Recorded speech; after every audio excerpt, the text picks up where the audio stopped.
Bonjour à toutes et à tous et bienvenue sur la troisième étape de la route du Sud, la dépêche du Midi entre Isaour et Bagnères de Luchon. Sur un petit peu plus de 175 km aujourd'hui, on va traverser plusieurs départements, dont celui des Hautes-Pyrénées, de la Haute-Garonne, pour revenir dans les Hautes-Pyrénées.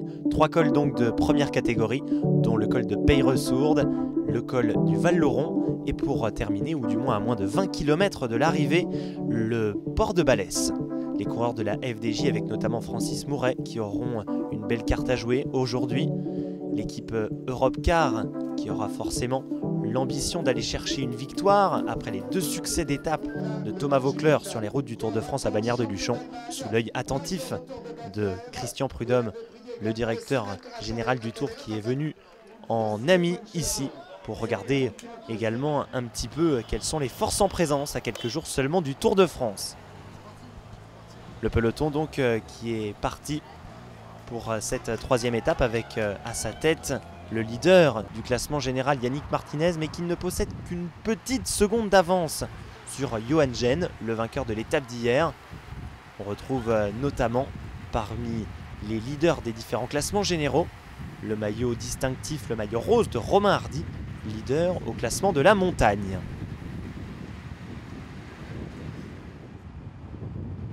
On se rapproche tout doucement de la première ascension. On retrouve notamment Thomas Voeckler dans les dernières positions avec John Gadret sur la gauche. Et le premier point chaud qui intervient au kilomètre 28 à Bagnères de Luchon avec tout de suite après une première échappée.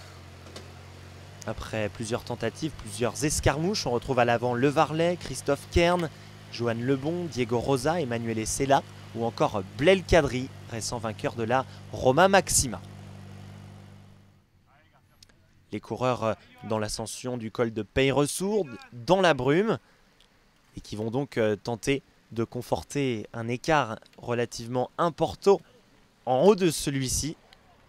En tête, on retrouve notamment Omar Fraile, revenu de l'arrière, qui va passer le col de Peyresourde en tête.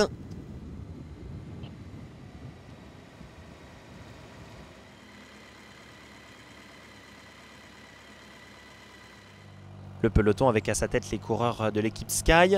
On retrouve l'équipe Europcar avec Voeckler déjà bien placé.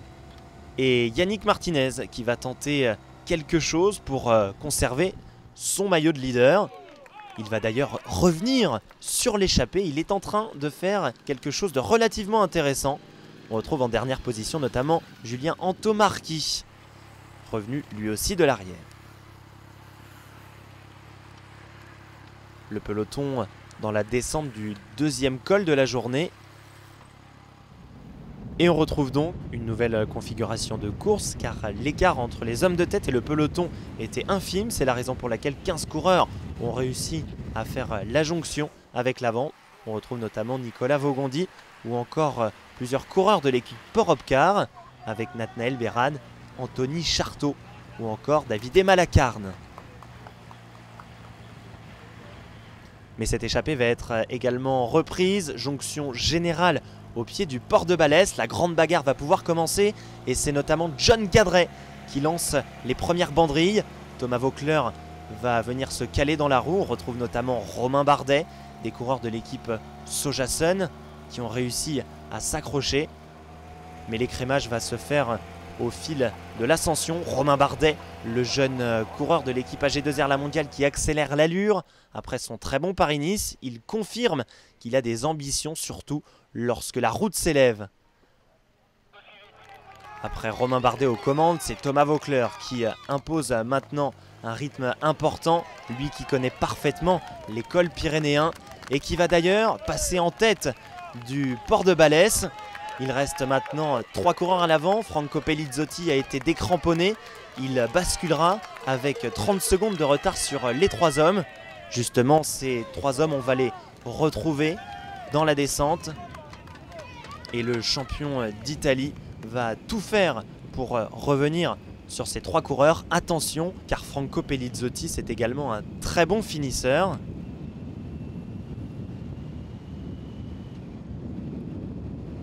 3 hommes dans la descente avec Gadret, Bardet et Voeckler. Mais Franco Pellizotti va bel et bien revenir à l'entrée de Bagnères de Luchon. Thomas Voeckler qui va lancer le sprint de très très loin. Franco Pellizotti qui va tenter de le déborder dans les derniers mètres. Bardet et Gadret sont battus. Pellizotti qui va jeter son vélo, mais victoire de Thomas Voeckler aujourd'hui. C'est le 2e succès d'étape pour l'équipe Europcar sur cette route du Sud, la Dépêche du Midi. Bagnères de Luchon, c'est quand même une ville étape qui me va bien puisque j'avais pu gagner 2 fois des étapes au Tour de France. Et je me suis dit pourquoi pas jamais 203. Et voilà, je connais toute la région très très bien, tous les cols. Je connais presque mètre par mètre puisque depuis que je suis jeune, il y a tellement de courses de vélo dans les Pyrénées que je connais bien, donc ça m'a bien aidé aujourd'hui. Victoire donc aujourd'hui de Thomas Voeckler devant Franco Pellizotti. Et on retrouve à la 3e place John Gadret et Romain Bardet à la 4e place. Au classement général de l'épreuve, Thomas Voeckler est en tête avec seulement 4 secondes d'avance sur Franco Pellizotti.